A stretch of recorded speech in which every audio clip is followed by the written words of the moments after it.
Here we come with our battle cry. Battletoads, we got a eagle man and a T-bird in the sky. Battletoads, across the universe, now we're green and we're totally fine. Hello everyone and welcome to Action RPG. I'm your host Aaron, and for today's video we're headed to the world of Last Epoch, my #1 most requested theory crafted build guide you're gonna see today. Yes, this is the new Frog Beastmaster. Through a new primordial helmet, you can actually have a frog army, a new minion coming to the game for August 21st beneath ancient skies. Now obviously we don't have any gameplay for this new frog build, that's why you're looking at this on the screen right now, but I'm going to break down the entire build, tell you how it scales, and I actually think this is going to be very fun and potentially very, very strong. Now first, huge shout out to the sponsor of today's video, the Crimson Market. You're going to want to see this. What you are looking at on screen right now is real. This is the next PC giveaway from the Crimson Market that'll be drawn on Rax's stream. This is the new Last Epoch PC. And it's not just beautiful, it is an absolute powerhouse of a gaming computer.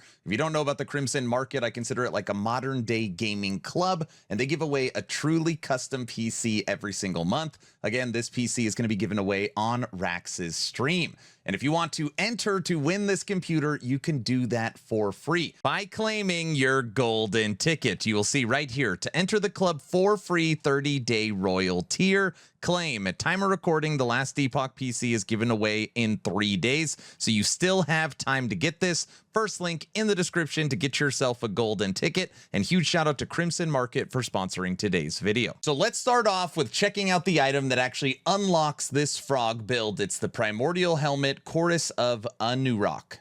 I don't know if we're saying it right. We spammed EHG and said, what the hell is an Anurok? And they said it's frogs. It's a frog army.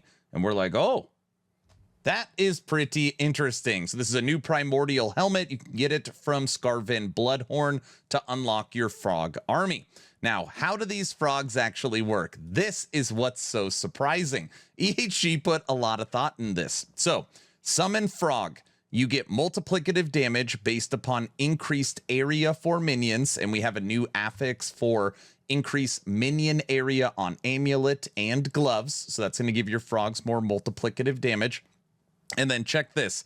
Just like the T-Rex, you're going to get physical penetration per strength, critical strike multiplier per dex, and minion critical strike chance per attunement.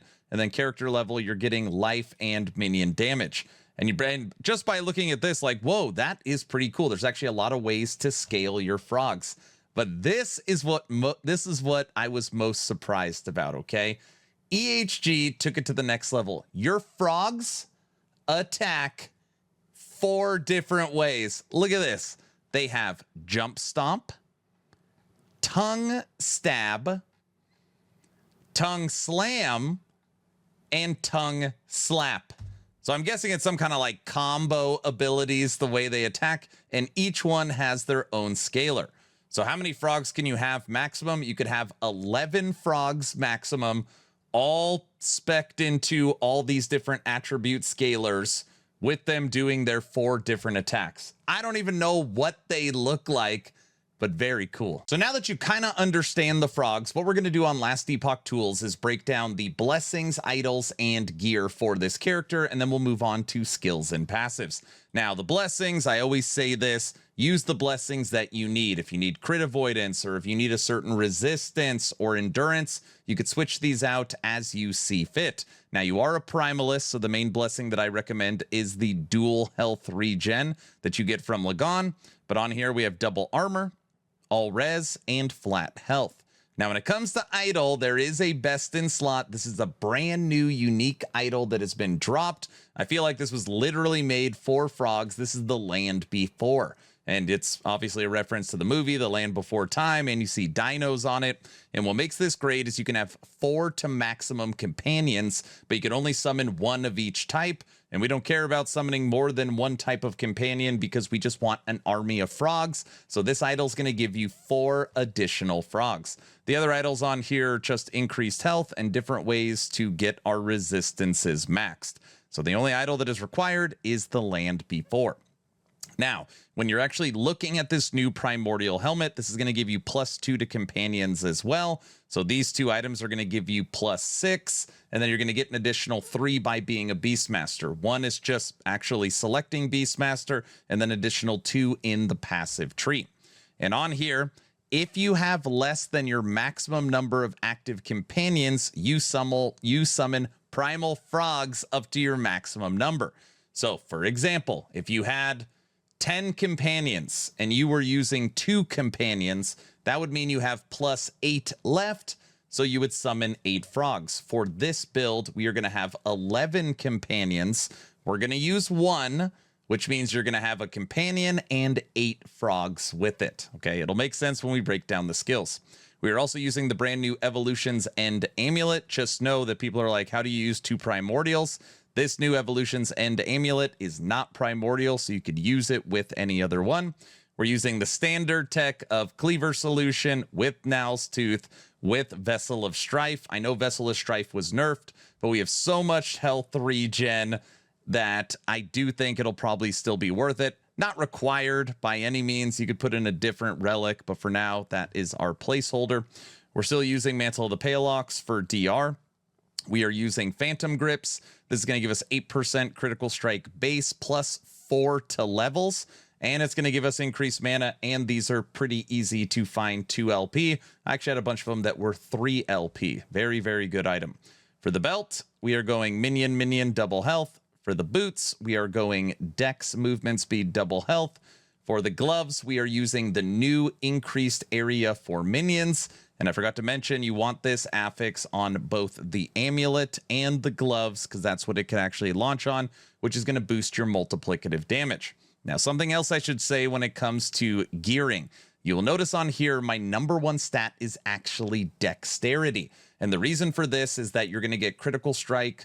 You're going to get critical strike multiplier for your frogs based upon your dex, not only through the passive tree, but just from wearing this helmet as well, because that's how the frogs scale. So you want a whole bunch of attributes, but given the choice, you want to stack dex. And we actually could have got a lot more. I think when we went all dex, we were right around 135, 140. I actually reeled in the amount of dexterity on this build to ensure we had over 4,000 life.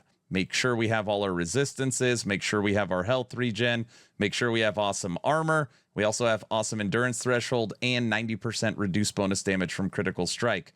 You also have the ward retention that you're going to be getting from Vessel of Strife and all the damage reduction. Built this way, you would be very, very tanky. So now let's break down the skills for our Frogger build. Now, when it comes to our movement skill, we do have Wolves, so we're going to make Wolves leap with us. We're going to get base damage, Frenzy, Cleansing, standard setup for leap. We're going to be immune while leaping. We're going to be able to leap more often, and we're going to pull enemies in. Moving over to summon wolves. And a lot of people are like, when I was theory crafting, why did you pick wolves? I will explain. 1, you get an extra companion. So you're actually going to have 2 wolves and 10 frogs. But that's actually not the main reason why I picked wolves. The main reason why is because of Howl. Now, the wolves ability, 1, you can automate it, or you can just have it go off by itself. But when your wolf howls, it's going to give 25% more multiplicative damage to allies. And frogs are minions. They will be considered allies. So the wolves are melee physical, just like the frogs. So they have the same scalers, but they're also going to be super boosting your frog army. And you can actually go with Snarl and you can take that to the next level. So now you're getting 35% multiplicative to your frogs and 10% attack speed. Now, for here, they're also going to grant haste, and you're going to be buffing the duration and chance for them to howl. And even though you can manually trigger it, the wolves will be able to trigger this by themselves. Now, for this, I've also gone into dodge for our wolves, and this should sustain them. Taken this way with 90 to 100 strength, you'll have about 1,200% to dodge for your wolves. But you could go this way as well if you want more life. Your wolves are also going to have the cold stat, which is going to be great. We're going to bounce over to War Cry. Now, War Cry is actually the only skill I'm not 100% set on. We might go into Thorn Totem, but for now, I've left it War Cry. War Cry is going to give 100% critical strike for your frogs. It's also going to give an additional 100% for your wolves and take care of your chill chance. It's going to boost your attack speed. It is also going to cleanse. It's going to give some haste, and it's going to pull enemies in. So having your wolves have the cold tag, you're going to be able to benefit from Bringer of Winter. Now, when you're looking at Swipe's going to give you kill threshold. It's going to maintain all of your mana. It's also going to give us health regen, but what's great about having wolves is you're going to have unlock Wild Calling, which is Spirit Wolf, which means your Swipe's attacks actually do matter because the wolves are going to be generating Spirit Wolves, which scale with minion, which means basically you have a minion melee attack, which synergizes perfectly. And again, you get kill threshold and you get mana as well. Last but not least, right? Just to put a bow on why you want Summon Wolves. When you move over to Summon Frenzy Totem and come right over here to the Lead the Pack node, increase critical strike chance granted up to 250%. While Frenzy Totem is active, your Wolves' Howls also grant increased critical strike chance to you and your allies, which means having Wolves is going to give your frogs 250% critical strike chance, 35% multiplicative damage, and 10% attack speed every single time they howl. And wolves will, again, hopefully be automated. You could manually trigger it, or it'll go off on itself. And what's great about Frenzy Totem is you're going to be getting base melee damage. You're also going to be getting haste. You're also going to be getting health regen, and it'll reset your companion's abilities, which is the howl on your wolves. So we are taking Leap, perfectly synergized with Wolves. Wolves is perfectly synergized with Swipe and Frenzy Totem. And because the Wolves have the cold tag on it, you're getting that Bringer of Winter. It should all work together to make your frogs very, very strong. Last but not least, let's talk about the new and improved passive tree, starting with the base Primalist. And again, we are getting as many attributes as we can. So we're going to take Attunement. We're going to take Strength. We are dual wielding. We're going to take Extra Life. We have a free point, so I put it in Survival of the Pack to give us a little bit of leech. And then 5 into Cornered Beast for some DR. And I'll bounce around to Shaman and Druid before Beastmaster. For Shaman, we have 8 into Shamanistic Infusion for physical penetration and attunement. For Druid, again, we're trying to get as many attributes as possible. So we put 5 into Plating and then 7 into Prowess. And then the remaining 65 points went into Beastmaster. Now, there's going to be lots of questions, okay? Why in the world would you not take Aspect of the Shark? Why didn't you take these other aspects? Did you not see all the big buffs they got? Yes, we are spec'd into frogs. Frogs are minions. They are not companions. So unfortunately, they can't benefit from this. So we kind of have to build it a different way. That being said, we did take Yersin Strength for DR from enemies that are near us. We're taking Aspect of the Boar to give us more damage reduction. We took Attack Speed, Extra Strength, Dexterity. This is the node I was talking about earlier. Shared Critical Strike Multiplier per 2 dex. Base Melee Physical. More Aspect of the Boar for damage reduction. Extra Companion. This is how we continue to make more frogs. Over here, this is how we continue to make more frogs. This is 10 to Dex, 10 to Strength. And then the final 10 right here into Ancient Might. This is level to all minion skills, minion health, and shared reduced bonus damage from Critical Strike. I've gone through this passive tree at least 5 times, and I always tweak or change it a little bit, but I feel like the place it's in now is really good. All right, everybody, that's the build guide. What do you think of my new frog build? Is there anything I missed? Is there anything I could do to take this next level? Does it at least look fun? Let me know your thoughts in the comment section below. Please like, share, and subscribe. Of course, only if you think I've earned it. If I haven't earned it, I'm going to work harder for you. Don't forget to get into the 9th Treasure Hunt community event. If you join my Discord, right under general chat, it says Community Treasure Hunt Event.